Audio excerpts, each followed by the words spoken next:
500 years ago, Guru Nanak Dev Ji composed a prayer that opens the Sikh scripture. It explores life's biggest questions.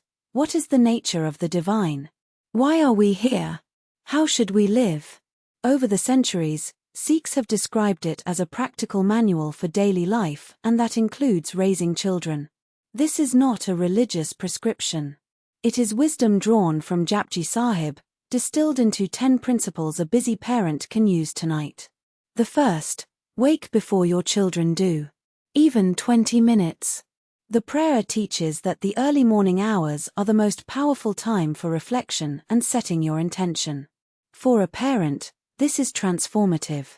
It is the difference between reacting to your children and responding to them. Start small, 5 minutes of silence, or simply sitting with a warm drink. The consistency builds the foundation.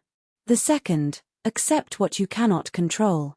The prayer teaches that everything unfolds within the divine's order. You cannot control your child's temperament, their struggles at school, or the world they are growing up in. You can only control how you respond. When you stop fighting what cannot be changed, you find room to act on what can. The third, recognize the ego.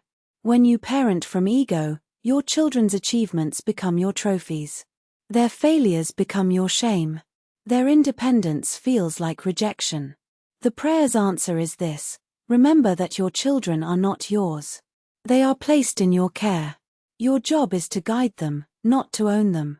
That single shift transforms how you discipline, encourage, and let go. The fourth, listen before you lecture. 4 verses of Japji Sahib are devoted entirely to deep listening. Guru Nanak Dev Ji writes that listening brings wisdom and destroys pain. Children spell love listen. Before you correct, advise, or fix, listen. Put down the phone. Ask, tell me more instead of here is what you should do. The fifth, model it, don't just teach it. There is a distinction between hearing the truth and living it.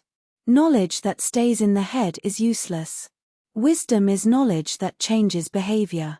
Your children learn far more from watching you than from listening to you. If you tell them to be honest but they see you avoid a difficult truth, they learn avoidance. If you manage your anger well, they learn self-regulation. The sixth, fight the hardest battles in yourself first.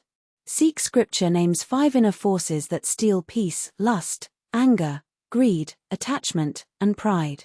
These show up in parenting constantly. Anger turns discipline into damage.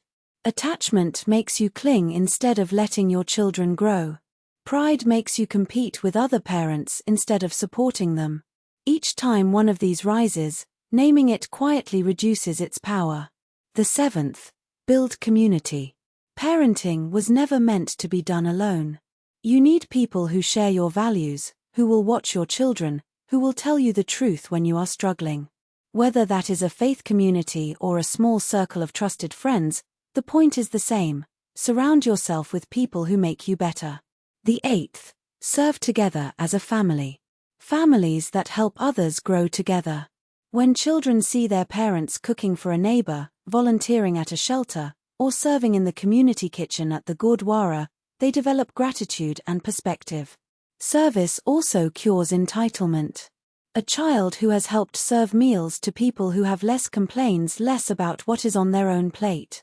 The ninth, be patient with the process. The prayer compares spiritual growth to a goldsmith refining gold. The fire is discipline. The bellows are love. Parenting is exactly this, except you are refining both yourself and your child simultaneously. It is slow. There is no shortcut.